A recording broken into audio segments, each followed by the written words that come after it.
Good morning students, welcome in Saraswati study channel.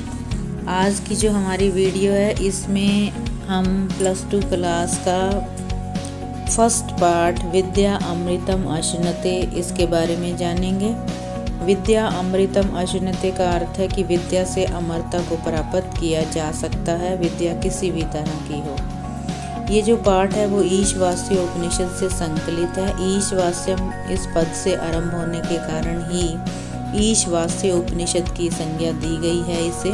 और ये जो उपनिषद है ये यजुर्वेद की माध्यान्ह एवं कर्ण संहिता का 40वां अध्याय है, जिसमें 18 मंत्र हैं और ये जो श्लोक हैं हमारे इस पाठ के वहाँ से लिए गए हैं, जो कि ये हमें संदेश देते हैं कि लौकिक और आध्यात्मिक दोनों ही विद्याएं एक दूसरे की पूरक हैं और मानव जीवन की परिपूर्णता एवं सर्वांगीण विकास में ये समान रूप से महत्व रखती हैं।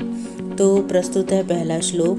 ईशावास्यम इदं सर्वं यत् किंच जगत्याम जगत तेन त्यक्तेन भुंजिता मा गृद कस्य विद धनम। तो इसकी व्याख्या इस प्रकार है कि इस संसार में, जगत्याम मतलब जगत में, इस संसार में सर्वम सब, यत् किंच जो कुछ भी है वो ईशवास्यम, ईशवास्य मतलब ईश्वर से व्याप्त है और संसार में सभी भौतिक पदार्थ प्राणियों के उपभोग के लिए ही हैं। मतलब जो भी कुछ है वो उपभोग के लिए हैं और वो परमात्मा से व्याप्त हैं। लेकिन तेन त्यक्तेन भुंजिता, त्यक्तेन मतलब त्याग के द्वारा ही उनका भोग करना चाहिए। मतलब त्याग से, आसक्ति नहीं रखनी चाहिए उन्हें। किसी भी वस्तु में हमें लालच नहीं करना चाहिए। मागृद मतलब लालच मत करें। कस्य विद धनम, किसी भी प्रकार के धन में, संसार में जितने भी धन व्याप्त हैं। तो अगला श्लोक है कुर्वन्नेव एव कर्मणि जीजी विषेत समा एवं तभी न अन्यथा अस्ति न कर्म लिप्यते नरे। इही मतलब यहाँ इस संसार में कर्मणि काम को करते हुए एवं शतम समा 100 वर्ष तक, जीजी विषेत का मतलब होता है इच्छा करें कि 100 वर्ष तक जीने की इच्छा करें। एवं और इसके अलावा इत तभी अन्यथा न अस्ति, और इसके अलावा अर्थात इससे अन्यथा कुछ भी नहीं है। मतलब कर्म में विश्वास रखें लेकिन आसक्ति ना करें। नरे कर्मम न लिप्यते, लेकिन मनुष्य को जो है ना आसक्ति से रहित रहते हुए कर्म में लिप्त नहीं होना चाहिए। अर्थात भोगों को भोगें लेकिन आसक्ति ना करें। कि संसार में आए हैं तो मनुष्य को कर्तव्य भावना से कर्म करते रहना चाहिए। अगला श्लोक है असूर्यम नाम ते लोका अंधेन तमसा आवृता तास्ते प्रीत्या अभिगच्छन्ति ये केचे आत्महनो जना। ते लोग यानी कि वो लोग, अंधेन तमसा आवृता अंधकार से भी अंधकार में, आवृता ढके हुए हैं। असूर्य नाम मतलब वो असुर योनि में है कि जो लोग जो है ना अज्ञानता रूपी, कहने का भाव यहाँ पर ये है कि जो अज्ञानता रूपी अंधकार से ढके हुए हैं ना वो असुर लोक में है, ये मानकर चलें।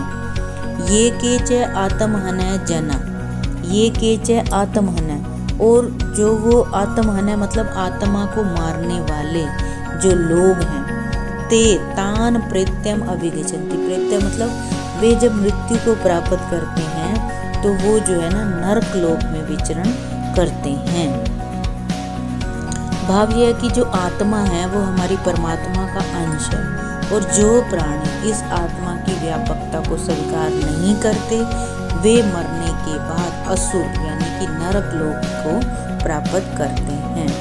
अगला श्लोक अन्य जेद एकम मनसो जवीयो नई नद देवा आपनुवन पूर्वम अर्षद तद आवतो अन्यान एति इति तिष्ठति अस्मिन एपो मातुरिश्वा दधाति। तत् एकम, वो एक है। कौन? आत्मा के बारे में बताया गया है। अनेजत, और वो कंपन से रहित अर्थात अचल है। अचल मतलब स्थिर है। मन से जवीय, और मन से भी अत्यधिक गति वाला है। जवीय मतलब बहुत तेजी गति वाला, मन से भी। अर्षद, अर्षद का मतलब होता है गमनशील, स्थिर रहते हुए भी गमनशील है।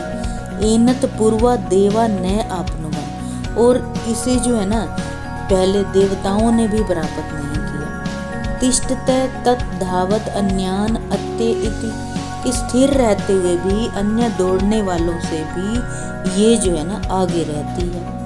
अपह मात्र ऋषवा तस्मन ददाति, और जो हवा होती है ना, हवा कितनी हल्की होती है, लेकिन हल्की होने पर भी जो वो प्राणवायु रूपी वायु होती है वो अपने से भी भारी जल को उठा लेती है। कहने का भाव ये है कि इस श्लोक के अंदर आत्मा की विशेषताओं के बारे में बताया गया है कि वो जो आत्मा है, आत्म तत्व है, वो चैतन्य स्वरूप है। उसके अंदर चेतना भी है, स्वयं प्रकाशवान है, और स्थिर रहते हुए भी वो गमनशील है, और ठहरी हुई भी वो दौड़ने वालों से आगे दौड़ जाती है, मतलब उन्हें पीछे छोड़ देती है।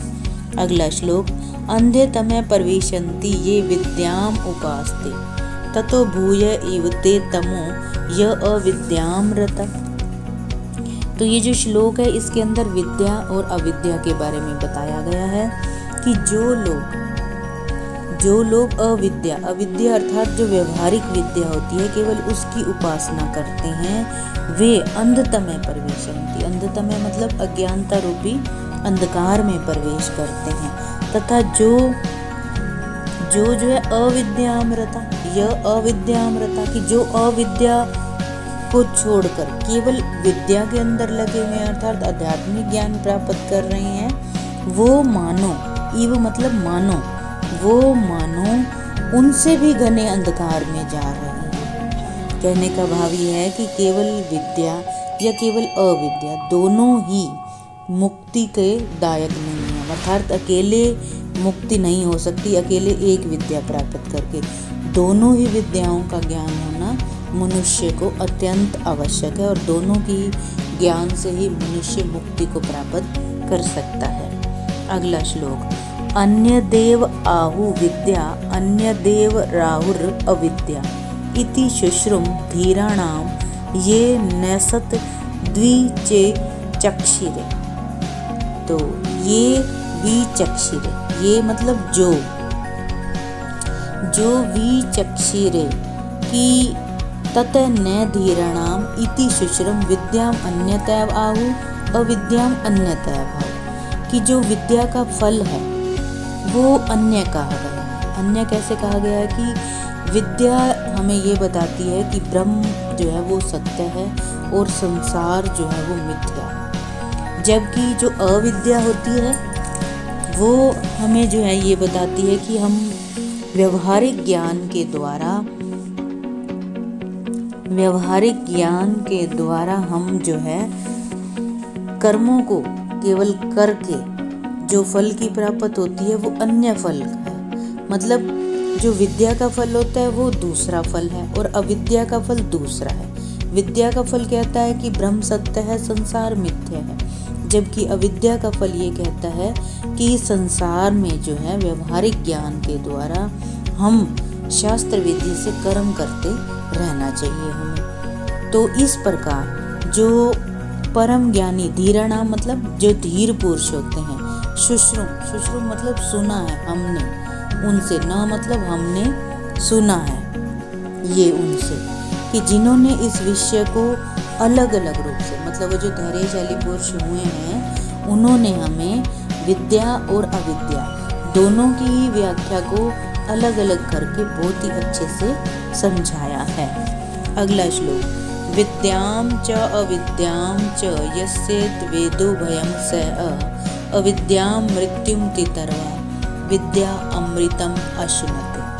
तो इस श्लोक के अंदर हमें विद्या और अविद्या इन दोनों की ही विशेषता के बारे में बताया है। तो इसकी व्याख्या है कि जो अविद्या अर्थात अध्यात्म विद्या और व्यवहारिक विद्या, दोनों विद्या अविद्या कि विद्या आध्यात्मिक विद्या और अविद्या व्यवहारिक विद्या दोनों को साथ साथ जानते हैं। वो निश्चय ही, वो कैसे हैं, अविद्या से तो वो मृत्यु को पार कर लेते हैं और अविद्या से वो मृत्यु को तैर कर पार कर लेते हैं और विद्या से वो अमरता को प्राप्त कर लेते हैं। तो फिर बताया जा रहा है कि कहने का भाव यह है कि दोनों ही विद्याएं संसार के अंदर जरूरी हैं, विद्या का भी और अविद्या का भी।